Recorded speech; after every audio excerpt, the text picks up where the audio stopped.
Pemirsa, secara bertahap menerapkan tatanan hidup baru atau new normal, pemerintah akan kembali membuka aktivitas publik termasuk sekolah pertengahan Juli mendatang.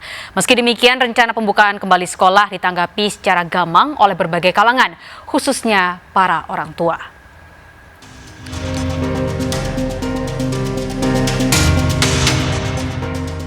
Istilah new normal atau tatanan kehidupan normal yang baru belakangan menjadi perbincangan hangat.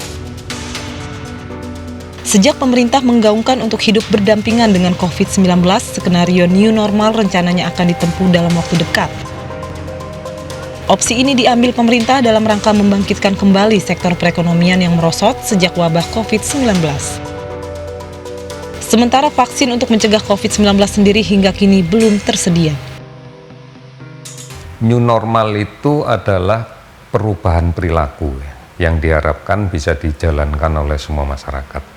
Kenapa kok kemudian kita menyebut new normal? Karena sekarang ini sedang ada pandemi COVID. Kita tidak mungkin kemudian menunggu sampai dengan virusnya hilang di muka bumi. Sayangnya langkah pemerintah untuk segera menerapkan new normal belum diikuti oleh menurunnya angka penyebaran COVID-19. Data kasus COVID-19 pada akhir Mei 2020 masih menunjukkan penambahan. Bahkan pada 23 Mei 2020, angka positif COVID-19 melonjak hingga 976 orang. Hal ini semakin mengindikasikan tingginya risiko penerapan new normal di saat pandemi masih berlangsung.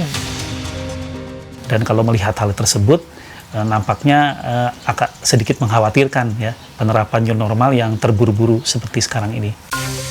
Salah satu sektor yang juga tengah bersiap menghadapi new normal yakni lembaga pendidikan.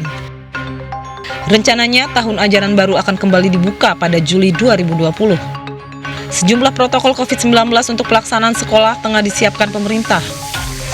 Jika selama PSBB kegiatan belajar mengajar dilakukan di rumah dengan bantuan internet, maka di masa new normal proses belajar akan kembali dilakukan di ruang kelas seperti semula namun dengan aturan yang baru. Seperti menjaga jarak, tetap menggunakan masker, dan disediakan fasilitas mencuci tangan. Walaupun nantinya protokol COVID-19 akan diterapkan secara ketat di sekolah-sekolah, namun tak sedikit orang tua yang tetap khawatir pada keselamatan anak-anaknya. Hal inilah yang kini dirasakan Rima Situmorang yang kini memiliki anak yang tengah belajar di bangku sekolah dasar. Gimana ya, dibilang siap sih sebenarnya enggak ya, karena kan dia masih kecil, jadi dia belum bisa. Soalnya kan namanya virus ini kita nggak tahu. Kalau memang kita tahu ada apa di depan, kita kan bisa jaga. Dia masih kecil, sebenarnya sih nggak siap. Kalau dibilang siap sih untuk ke sekolah, biarpun kita stres di rumah, ya mendingan di rumah gitu. Khawatir saya itu kalau dia ke sekolah kan namanya anak-anak kan dia belum bisa jaga jarak, terus dia belum bisa mengantisipasi, namanya ini berpelukan lah gitu kan, namanya kan anak-anak masih kecil, itu masih spontan gitu loh. Itu yang saya takutkan memang kalau masuk.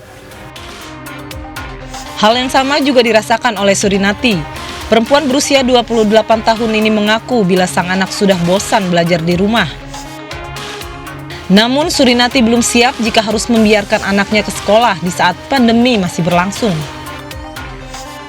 Kalau buat dibilang siap ya siap nggak siap ya Mbak, karena masih keadaan kayak begini kita juga masih agak khawatir untuk melepas anak jauh dari depan rumah gitu kan, karena keadaan lagi kayak begini. Ya ngumpul sama teman bareng-bareng kan kita nggak tahu teman-temannya gimana kan gitu loh. Kadang-kadang namanya anak-anak sembarangan mainnya kan gitu. Sebenarnya sih jujur masih takut, masih khawatir. Kalau rasa khawatir itu masih ada pasti Mbak.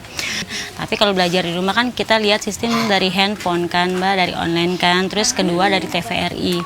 Jadi kadang dia ngerasa bosan juga, ngerasa jenuh. Jadi kadang kalau mau ngerjain tugas pertama udah bosan, datang lagi tugas kedua. Jadi kadang udah mulai bosan gitu. Keresahan para orang tua saat pelaksanaan new normal dinilai sebagai respon atas penanganan COVID-19 yang belum tuntas. Sehingga mereka khawatir anaknya dapat tertular ataupun menularkan COVID-19. sekarang di masa sudah mau memulai tahun ajaran baru, tingkat stres orang tua sekarang sudah mulai meningkat rasanya gitu ya. Jadi ini terjadi banyak sekali di perbincangan-perbincangan di grup ya, kemudian online dan lain sebagainya, sampai memang kemarin ada petisi kan yang muncul juga terkait dengan penundaan tahun ajaran baru. Jadi memang kekhawatiran orang tua terkait dengan kesehatan dan keselamatan anak ini menjadi basic orang tua untuk bisa untuk membuat mereka merasa perlu bersikap.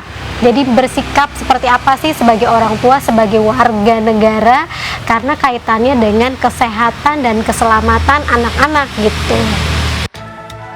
Sebelumnya, sejumlah sekolah di Korea Selatan dibuka kembali dalam rangka pelaksanaan new normal dengan menjalankan protokol kesehatan. Namun baru beberapa hari dibuka, lebih dari 200 sekolah di Korea Selatan kembali ditutup setelah ditemukan 2 pelajar yang positif COVID-19. Hal ini seharusnya bisa menjadi gambaran bagi pemerintah untuk meningkatkan kewaspadaan sebelum menerapkan new normal di sekolah. Memang masih dikhawatirkan ini puncaknya belum sampai di Indonesia, tidak perlu ambil resiko sekolah dibuka. Nggak apa-apa sekolah jarak jauh dulu saja, asal tidak berhenti pendidikan anak, berjalan saja, tetap jarak jauh sampai nanti habis kasus corona di Indonesia. Karena jangan sampai pandemi ini mempengaruhi perkembangan jutaan anak-anak kita.